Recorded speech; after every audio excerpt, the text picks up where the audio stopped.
Yay! I promise I won't sing.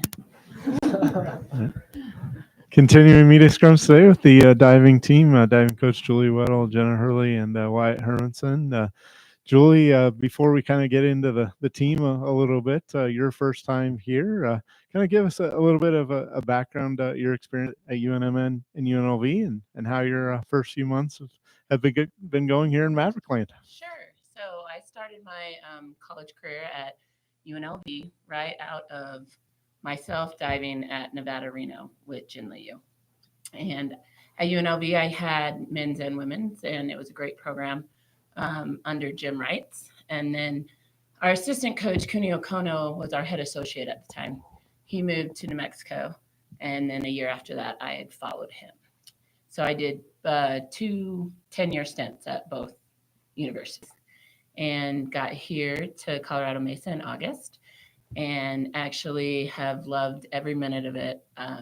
I've walked into an amazing team, both men and women, and it's been great. So I have 15 of them and full of character, but great attitudes and really fun to work with. So it's been awesome. The team's been at several dual meets in conjunction with the swimming team thus far, but this week things kind of change a little bit, going to an invitational on your own at Northern Arizona. What's kind of the summary so far of the season, and what are you looking for this week? The kids have been doing a really good job. They put in a lot of hard work. We've had a lot of qualifications right now for nationals, and the plan is to keep that going. The lumberjack meet's not anything new to me. That is one that I would take UNLV and New Mexico to. Nikki Huffman is one of my dearest friends, and she runs a great meet there. And the men will be up against Cal Poly, so that will be some really good competition for them. And then there's about five other schools that are going to be there on the women's side: Fresno State, UC Davis, University of Idaho, NAU, and there's one more I can't remember, but they're all D1, and our kids are capable of competing against them. So it's going to be a lot of fun to see how they do this week. Wyatt, a junior on the team, talk to us a little bit about the change in coaches. What has Julie brought to the team for you guys, and kind of what's your outlook and recap so far for this year for you personally? Yeah, I think Julie's been really good for us in and out of the pool. I think our overall attitudes just in life have been highly improved this year. I think she's been great for us in every way. I think she's affected our academic performance as well. I've just noticed a lot more motivation in general. And then in terms of in the pool, you can just look at our performances in meets. This is my 3rd year here. And previously, other than one diver, we'd never had qualifications up until towards RMAX or any qualification scores in the first semester. And this year already, we have 3 men, I think, fully qualified, and we have women who are qualified as well. And we've qualified early on in the season, which is new for us. And so I think our performance should just speak for us on that one. I think she's been great for us. Jenna, a sophomore on the team last year, he had a great regular season, including winning a conference title, but unfortunately things didn't go as well at the end. How's things been going for you these first couple of months of 24-25 season? They've been going pretty well. I was proud with how the season's been going so far. Again, Coach Julie has been a big help this year, getting qualification scores so early, and it's I'm looking forward to what's going to come. You and the swimmers as well have had the chance. We always ask them about being able to compete against Division I squads. Is that any different, or is it just kind of that's who we're going against today, and just kind of take that attitude of we're where we need to be? Mm-hmm. Yeah, I honestly really like competing against the Division I schools. It brings a different level of competition, being at that Division I level, and I think it helps us rise up to that level, and we just all dive better. Julie, what have kind of some of the newcomers on the squad? Maybe give us some names to watch or kind of ready for that breakthrough moment or something that could come this weekend. All of them. Like, I want you to watch all of them. They're like, I don't want to say there's favorites by any means.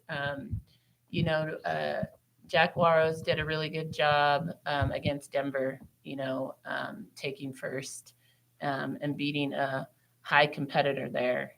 So that was a really big one. But even on that meet, we had 2 men qualify. And, they're all close to the D1 cut too.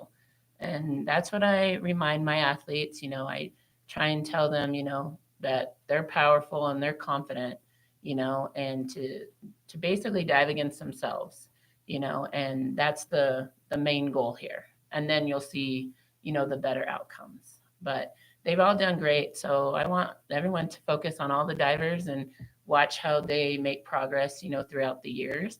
And then hopefully right around that RMAC and the Nationals, that's when they're going to peak. And, we're all going to be happy with the in-year result.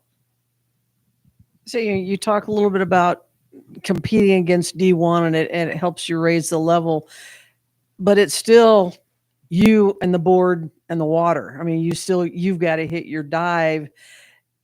Can you kind of explain to people a little bit about, yes, you're competing against Division I, but you're out there on your own and you got to beat yourself or,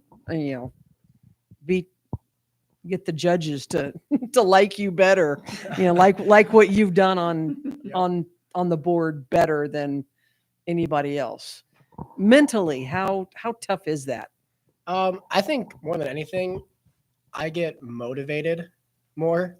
So I know what my abilities are, and I know that our sport demands perfection. You can have an amazing jump, an amazing connection, but you kick half a second too early, you're going to get threes. So I think just the fact that I know I do, and I think the rest of us do as well, especially in practice, but also at these high level meets when you have these divers who are doing dives for 8s and for 7s, and it's just really fun to watch.